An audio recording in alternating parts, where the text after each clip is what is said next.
Sejam bem-vindos para mais um estudo do Vencimento da Semana. E hoje nós iremos estudar o Vencimento da Semana 3 a 19 de janeiro, com o tema Eu Vi um Pilar de Luz. Nós iremos estudar Joseph Smith História, capítulo 1, do versículo 1 ao 26. Como a Adriane falou, vamos estudar do 13 a 19 de janeiro.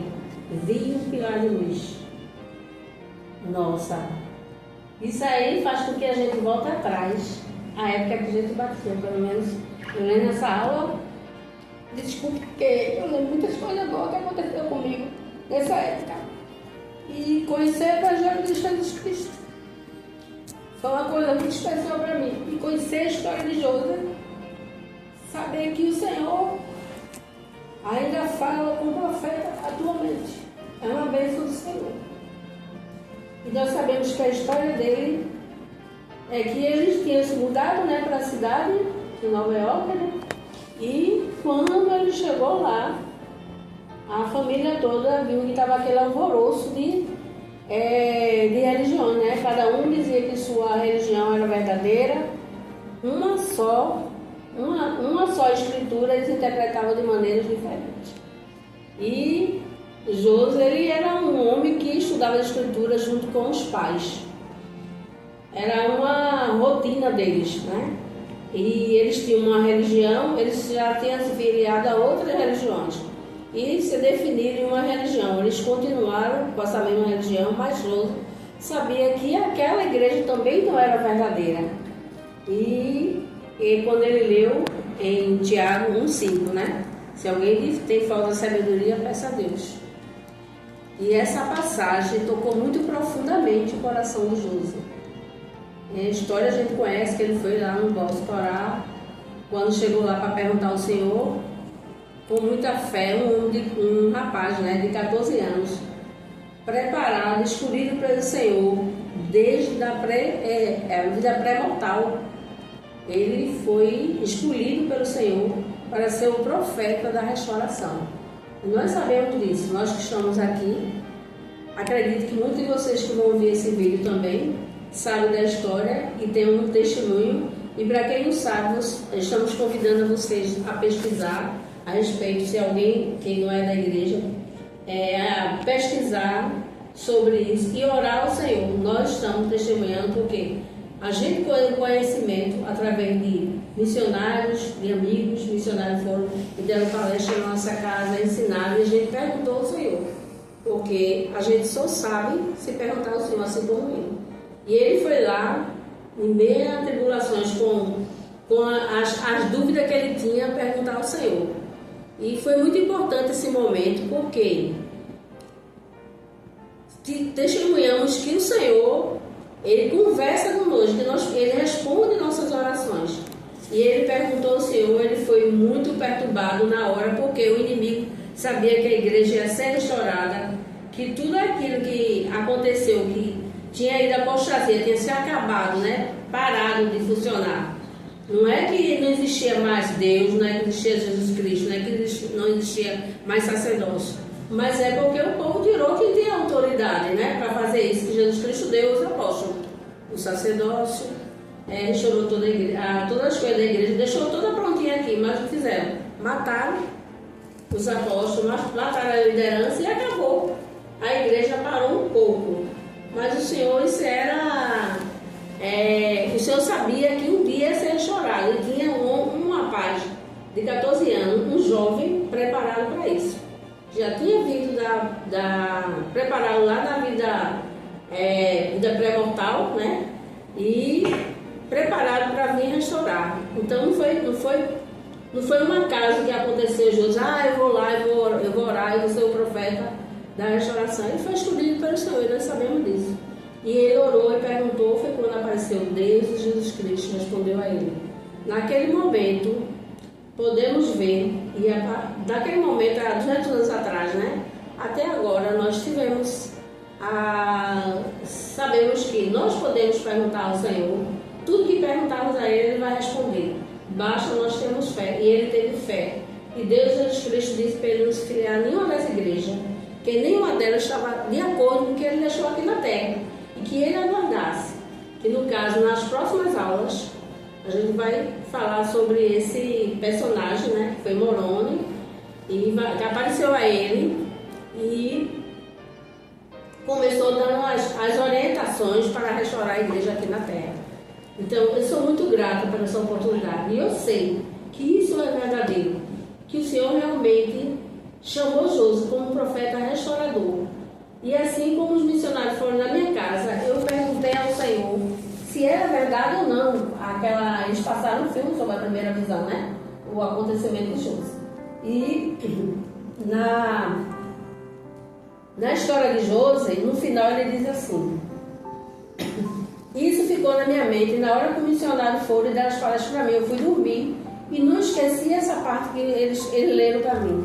Ele disse assim, né, Josué, na hora que estava prestando testemunho sobre a primeira visão, né? Ele disse assim: tive realmente uma visão. É na história de Josué, já no final, 1:25. Tive realmente uma visão. E quem sou eu para opor-me a Deus, ou porque pensa o mundo fazer-me negar o que realmente vi? Porque eu tivera uma visão, eu sabia-o, e sabia que Deus o sabia, e não podia negá-la, nem ousaria fazê-lo. Pelo menos eu tinha uma consciência de que, se eu fizesse, ofenderia a Deus e estaria sob condenação. Então, ele falou com o Senhor e ele não poderia negar um negócio desse, uma história dessa, um acontecimento tão importante que aconteceu com ele. E se ele disse, né, se eu dissesse que o Senhor não falou comigo e disse essas coisas, eu iria receber uma condenação. Então eu sei que o Senhor, ele vive, que ele conversa com nós através da oração. A partir daquele momento, foi aberto, ensinado um padrão de como nós chegarmos à presença do Senhor. Eu pude estudar um pouco sobre a restauração e o tema da aula eu gostei muito. Vi um pilar de luz. E uma das coisas que eu me lembrei foi de uma transmissão dos jovens que teve no ano passado, que eles foram para Nova York, o presidente geral das moças foram para Nova York e eles foram para o local onde... Para o bosque, o bosque, eles foram para outro local também, um local onde haveria um eclipse solar. Entende? E no momento que eles estavam lá, eles falaram que ia acontecer, que ia ocorrer um eclipse alguns segundos, e no passar do tempo, né, ocorreu o eclipse. Tudo ficou escuro e parecia mais que a luz tinha acabado. Entende? Mas aí quando ele olhou lá pro final que eles estavam na montanha, né? Olhou lá pro final da paisagem, ainda tinha um restinho do sol. Entende? Um restinho do sol. Então eles... E depois, quando o eclipse voltou, né? Voltou mais rápido que a escuridão, e eles puderam comparar isso com a luz de Cristo. Tem como um pilar de luz. Eles têm a escuridão, mas um pouco de luz ainda houve. Foi isso que aconteceu na restauração. Ele chegou lá, Satanás tentou ele e tentou até entrar nele, não foi? Algo tipo assim. Dominar ele. Dominar ele.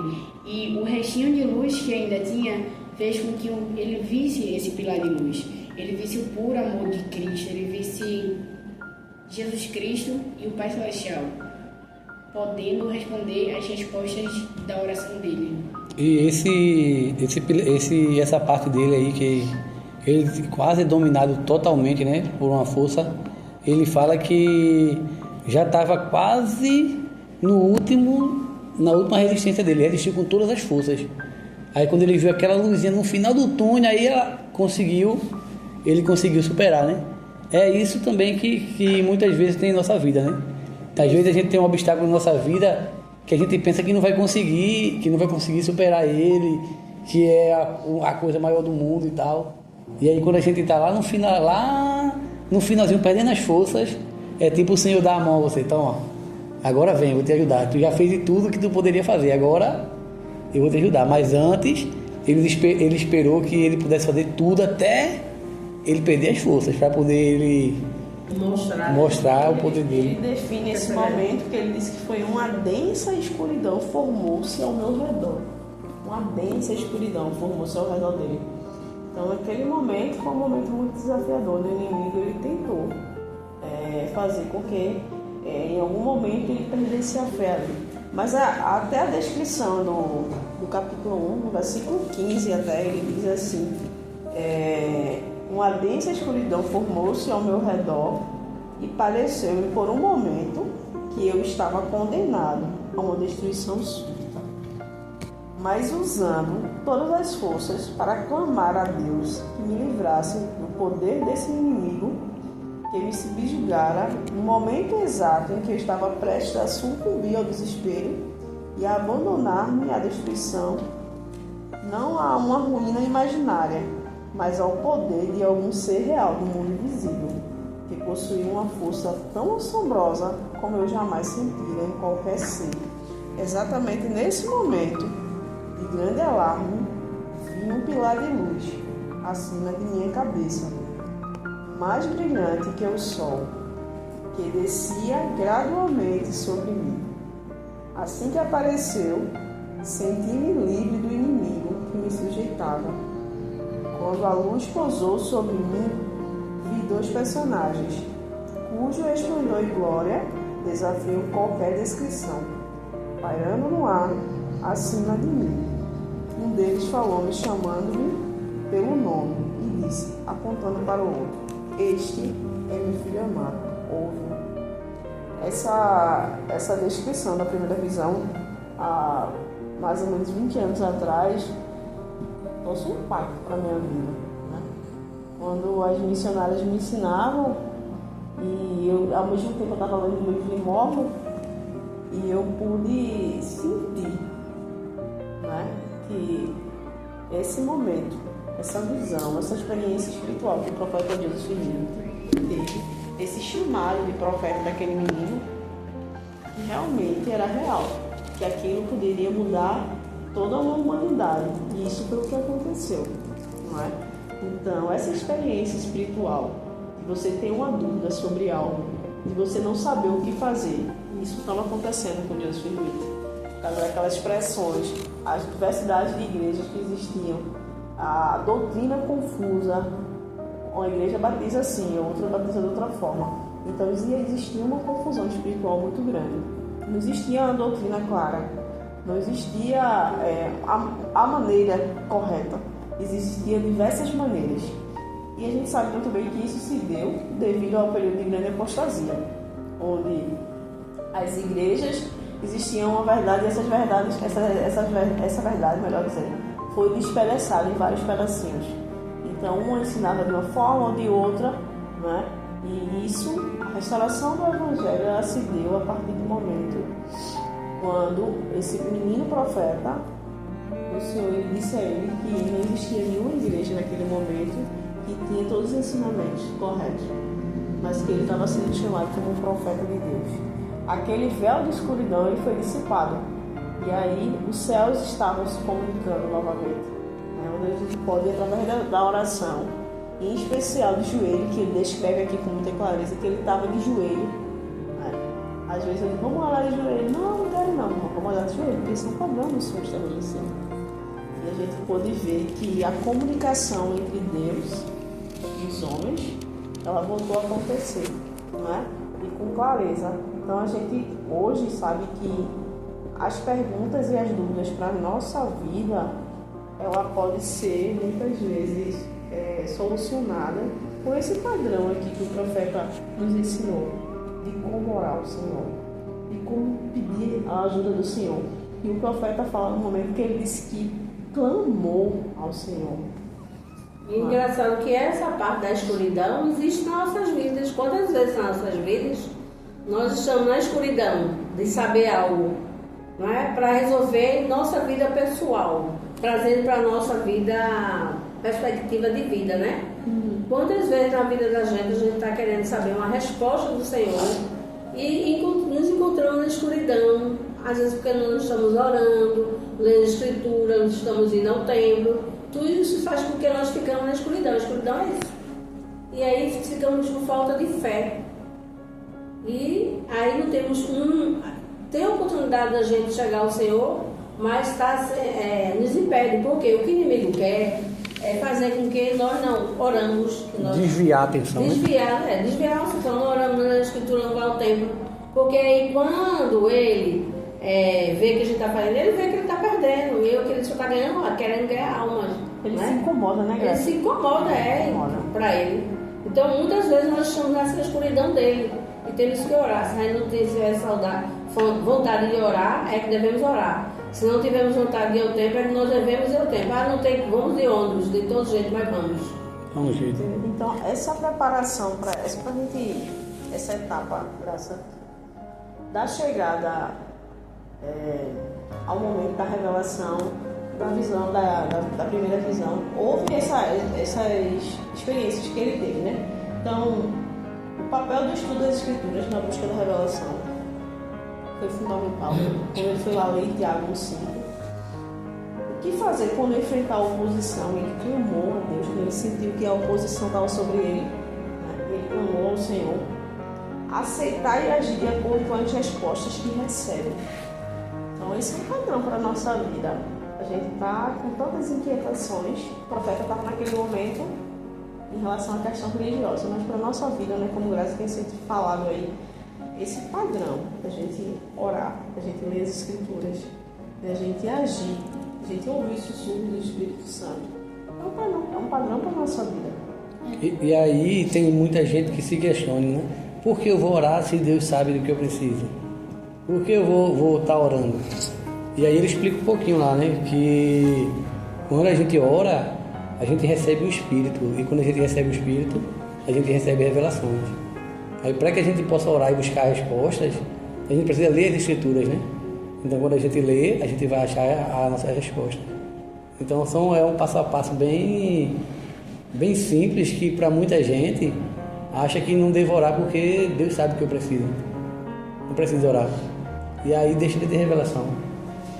É tão bom quando a gente escuta, principalmente as crianças que têm tanta pureza, eles dizem assim, que querem, mãe, eu quero pão com queijo ou pão com pão.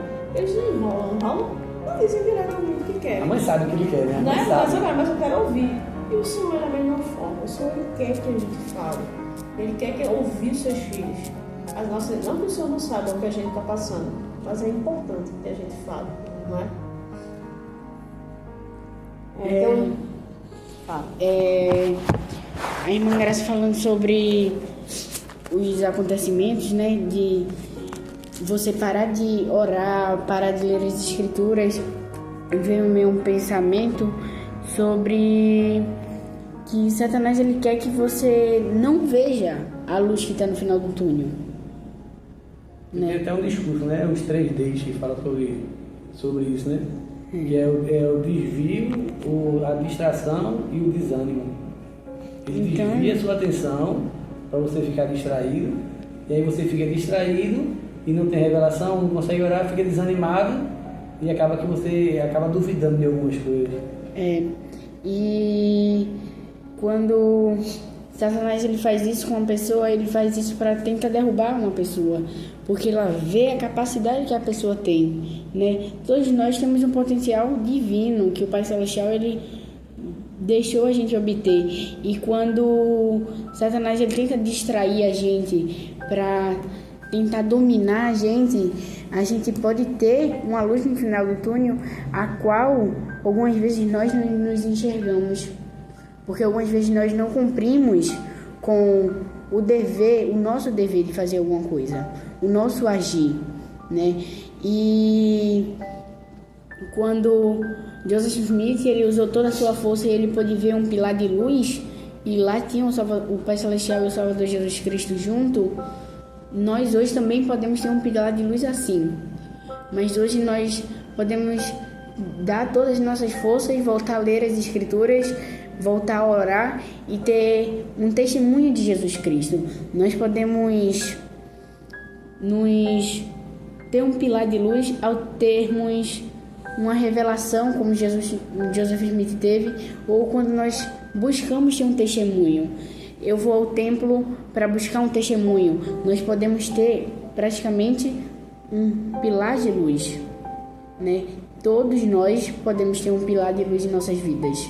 O templo é o nosso pilar de luz, né? Quando a gente pode buscar revelações, pode buscar respostas que perguntam. E Joseph foi buscar uma resposta aí, né? Qual é a igreja verdadeira? E a gente pode ir ao templo e buscar várias respostas. Buscar várias respostas que a gente precisa para nossas vidas. A gente, que é membro da igreja, tem direito à revelação pessoal, né? A gente pode ter revelação para nós. Mas para isso a gente tem que se esforçar mais, clamar a Deus como ele clamou, até quando não puder mais. O presidente Nelson, falando sobre luz também, ele ensina que a gente deve mergulhar na gloriosa luz da restauração. Então, a gente deve mergulhar nas coisas que foram restauradas. Nós devemos mergulhar nas escrituras, devemos usar, nos influir do sacerdócio, que é o poder do Pai Celestial. Entende? Nós temos que mergulhar na gloriosa restauração do Evangelho. Porque se não fosse a restauração, a gente hoje não poderia ter várias coisas. A gente não estaria aqui nesse local hoje. Eu gosto do momento em que, no versículo 19 da seção 1, que ele relata que naquela época existiam muitos líderes religiosos que eles aproximavam de mim com os lábios, mas seu coração estava longe de mim, e ensinavam como a doutrina aos mandamentos de homens, tendo a aparência de religiosidade, mas negavam o poder de Deus. Então, nós precisamos ter o cuidado necessário de que, para que a gente tenha o direito a essa luz, a esse pilar de luz para a nossa vida, para a nossa família, para os nossos lares, a gente precisa se achegar a Cristo com o nosso coração, com a nossa mente, para que a gente consiga e possa ter direito a receber esse poder que vai emanar de Cristo, né? Então tem que ter esse cuidado que a nossa vida ela seja uma vida que possa o Senhor confiar em nós, né? Então, Joseph Smith era um menino que ele tinha muitas inquietações, mas uma coisa foi fundamental, que ele tinha tão desejo de aprender. Ele tinha um desejo, ele era um leitor das Escrituras. A família dele tinha tradições de leitura das Escrituras no lar. Então, isso está sendo plantado a cada dia nas nossas casas, nos nossos lares, com o bem segue. Isso tem sido realmente uma grande bênção, mas a gente nunca pode descuidar. A minha bênção patriarcal fala que não descuide da leitura assídua e ponderada das Escrituras no seu lar. Então, quando a gente vai fazer isso, para que a gente tenha direito a esse pilar de luz, a gente precisa ler as Escrituras. E até se repete, né? A frase que ele usa aqui era as pessoas duras de coração, né? Que se achegavam a ele somente com os lábios. O Salvador também falou isso quando ele foi questionado certa vez. Ele disse: bando de víboras que se aproximam de mim apenas com lábios, mas os corações são duros. E o presidente Henrique ele dá um padrão aqui no manual, na página 21. Já no finalzinho lá do esquerdo, ele dá um padrão sobre como nos prepararmos para receber a revelação e poder se aproximar do Senhor para conversar com Ele, assim como José, né? Ele disse assim: ele estudou, Liseneque e José, ele estudou as palavras, está bem aqui na página 21. Ele estudou as palavras que Deus já tinha revelado nas Escrituras. Então, ele já tinha estudado, né? Ele ponderou o que leu e sentiu. Ele fez isso. Voltou a ler as Escrituras com frequências e atenção. Ele fez isso. Graças à fé que adquiriu ao estudar e ponderar, resolveu orar. Aí ele vou ao box, orar, né? Vou orar lá para receber o que eu estou querendo, minha resposta, né? Porque é um só Deus, um só batismo. E por que um batiza de um jeito, outro batiza de outro? Né? Quando a revelação veio, recebeu a luz e verdade, aplicou a verdade que recebeu e buscou mais verdade ainda, né? Voltou novamente às Escrituras e recebeu mais revelação de Deus, que foi anotada. Continuou a orar e a obedecer e recebendo assim mais luz e instruções. Então a gente tem que fazer isso. Se hoje a gente tem um grau de espiritualidade, eu vou ao templo, eu oro, isso estudo. Aí amanhã eu chegar, hoje eu estou com preguiça da escritura, eu não vou orar que eu estou com pressa. Aí eu não vou ao templo porque não tem tempo. O que acontece? O degrau desce. Se a gente está subindo um degrau, o degrau desce. Aí se a gente não fizer isso. Então temos que policiar isso. Vigiar e orar. Vigiar e orar. Hoje as escrituras sagradas elas são muito importantes. É o alimento do nosso corpo. Senão morre. O Joseph só foi pesquisar do jeito certo depois de ler a escritura, né? Que ele viu em Tiago 1,5. Conhecimento, obteve conhecimento. Só foi lá porque ele tinha conhecimento. Se ele não lesse. Podia ser qualquer um que fosse. Ele foi escolhido, né? Eu lembro do hino da primária, que é ler, ponderar e depois então orar. Assim saberei que só a verdade nelas eu vou encontrar. Então não tem outro caminho, não tem outra fórmula mágica, senão a leitura assídua e ponderada das Escrituras. A gente tem que nutrir o nosso testemunho com isso. Hoje, na aula dos mestres, a gente estava falando sobre algumas situações que têm acontecido na vida da gente. A gente deu alguns exemplos de dificuldades que a gente passa, tem ao redor do caminho. E hoje eu citei sobre que um carro tinha quebrado no meio do caminho e ele falou assim, eu acho que não faz sentido a pessoa quebrar o carro, vender o carro e comprar uma bicicleta. Então não faz sentido a pessoa quebrar um carro, vender o carro e comprar uma bicicleta, porque a pessoa vai estar se diminuindo. Entendeu? Então é isso que acontece. Algumas vezes nós não prestamos atenção, nós podemos ser o carro, por exemplo, o motorista, e nós não prestamos atenção que o carro ele está quebrando para ajeitar e nós deixamos ele quebrado, iremos buscar outra coisa e nós descemos nosso degrau. Nós não nutrimos o nosso carro, o nosso testemunho, podemos dizer assim. Fala em relação ao cuidado do nosso testemunho. O nosso testemunho, nós temos que nutrir o nosso testemunho. Esse é até um discurso do apóstolo Gray e Stevenson, de nutrir o nosso testemunho. Então, a gente vai nutrir o nosso testemunho através do milagre de luz. E a gente não pode, nós não podemos descer, nós temos que subir. Nós temos que hoje, se nosso carro quebrou ou algo do tipo, a gente tem que fazer alguma coisa para melhorar, para consertar o carro, ou mesmo para mudar para um carro melhor ou algo do tipo. Tem uma pergunta aqui que eu acho que pode ser bem interessante. Nossa, eu estou fazendo falando isso. O que motiva a gente permanecer fiel ao seu testemunho? O que nos motiva a permanecer fiel ao nosso testemunho, Adriano? A primeira coisa que nos motiva e nos empurra são as experiências que a gente tem com ele. Quando a gente passa a sentir o Espírito confirmando, quando a gente passa a ter experiências espirituais, a gente nutre o nosso testemunho. Se a gente para de orar, de ler as Escrituras, a gente para de ter revelação. Então a gente vai parar de ter experiências. E aí a gente vai regredindo, né?